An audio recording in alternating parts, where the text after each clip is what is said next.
Lakshadweep Google पर सबसे ज्यादा सर्च करने वाला कीवर्ड बन गया है और लक्षद्वीप को लेकर ट्रैवल एजेंट्स के पास इससे पहले इतनी इंक्वायरी नहीं आई जितनी कि अब आ रही है। लेकिन आप लोग लक्षद्वीप के बारे में कितना जानते हैं? वहां कैसे पहुंचा जा सकता है? कनेक्टिविटी कैसी है? पर्यटन को लेकर स्थिति कैसी है? चलिए सब जानते हैं। लक्षद्वीप भारत का एक केंद्र शासित प्रदेश है जो भारत के पश्चिम में अरब सागर में स्थित है। केरल में एक शहर है कोच्चि, वहां से लक्षद्वीप की दूरी 440 किलोमीटर है। लक्षद्वीप कुल 36 द्वीपों यानी आइलैंड्स का एक समूह है जिसमें से एक द्वीप डूबा हुआ है और ज्यादातर द्वीपों पर लोग भी नहीं रहते। लक्षद्वीप की आबादी केवल 10 द्वीपों पर ही बसती है।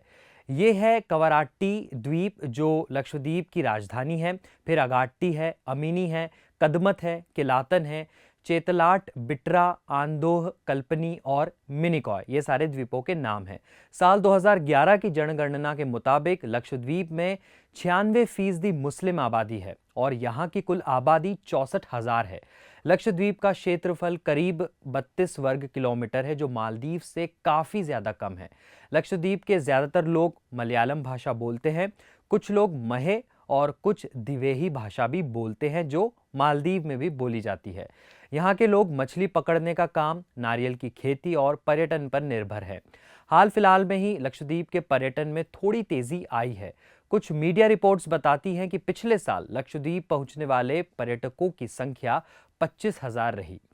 क्या आपको ये पता है कि आप भारतीय हो या विदेशी, लेकिन आपको लक्षद्वीप जाने से पहले परमिशन लेनी पड़ती है? ऐसा क्यों है और परमिशन कैसे लेते हैं ये आपको आगे बताएंगे। लेकिन उससे पहले ये समझ लीजिए कि लक्षद्वीप तक जाते कैसे हैं।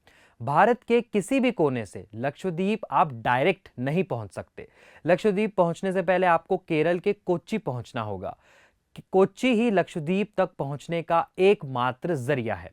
अब कोच्चि से लक्षद्वीप पहुंचने के लिए केवल दो जरिए हैं, एक है फ्लाइट और दूसरा शिप।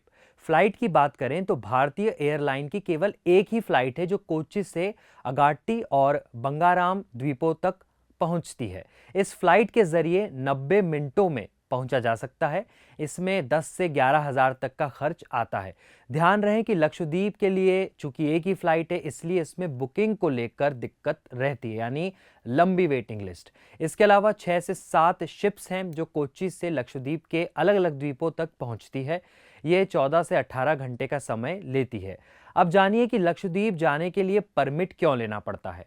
लक्षद्वीप पर्यटन की आधिकारिक वेबसाइट के अनुसार लक्षद्वीप जाने या वहां रहने के लिए पूर्व अनुमति लेना जरूरी है। दरअसल परमिट के पीछे का कारण वहां रहने वाली अनुसूचित जनजातियों की रक्षा करना है। प्रवेश परमिट नियम के अनुसार ऑनलाइन उपलब्ध प्रवेश परमिट फॉर्म को भरकर प्रशासक के पास जमा करना पड़ता है। फॉर्म का आवेदन शुल्क 50 रुपए है। भारतीयों को परमिट के लिए पुलिस आयुक्त से पुलिस क्लियरेंस सर्टिफिकेट लेना जरूरी है। यात्री को लक्षद्वीप पहुंचने पर इसे जमा करना होता है। लक्षद्वीप की यात्रा के लिए ऑनलाइन आवेदन करने के लिए ई परमिट की आधिकारिक वेबसाइट epermit.utl.gov.in। अब मालदीव के बारे में भी थोड़ा जान लीजिए। मालदीव भारत से नीचे और केरल से करीब 1000 किलोमीटर दूर है। मालदीव एक वीजा फ्री देश है, यानी यहां पहुंचने से पहले अनुमति नहीं लेनी होती है। यह देश 1200 द्वीपों का समूह है, लेकिन यहां भी ज्यादातर द्वीपों पर कोई नहीं रहता। मालदीव की कुल आबादी 4 लाख है और यहाँ की अर्थव्यवस्था मुख्य रूप से पर्यटन पर निर्भर करती है। मालदीव का क्षेत्रफल 300 वर्ग किलोमीटर है। मालदीव तक भारत के कई जगहों से पहुंचा जा सकता है और कई सारी फ्लाइट्स मालदीव के लिए उपलब्ध हैं। मालदीव पर्यटन मंत्रालय के मुताबिक मालदीव में 175 रिसोर्ट, 14 होटल्स, 865 गेस्ट हाउस, 156 जहाज, 280 डाइव सेंटर्स, 763 ट्रेवल एजेंसी और 5 टूर गाइड्स हैं। आंकड़ों के मुताबिक मालदीव पहुंचने वाले पर्यटकों में भारतीय सबसे ज्यादा है। भारत से मालदीव जाने वाले लोगों की संख्या 2 लाख से भी ज्यादा रहती है।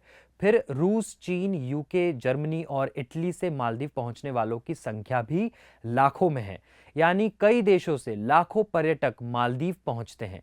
लक्षद्वीप के स्थानीय लोगों का कहना है कि लक्षद्वीप को पर्यटन का केंद्र बनाने से पहले वहां की बुनियादी जरूरतों पर फोकस करना चाहिए।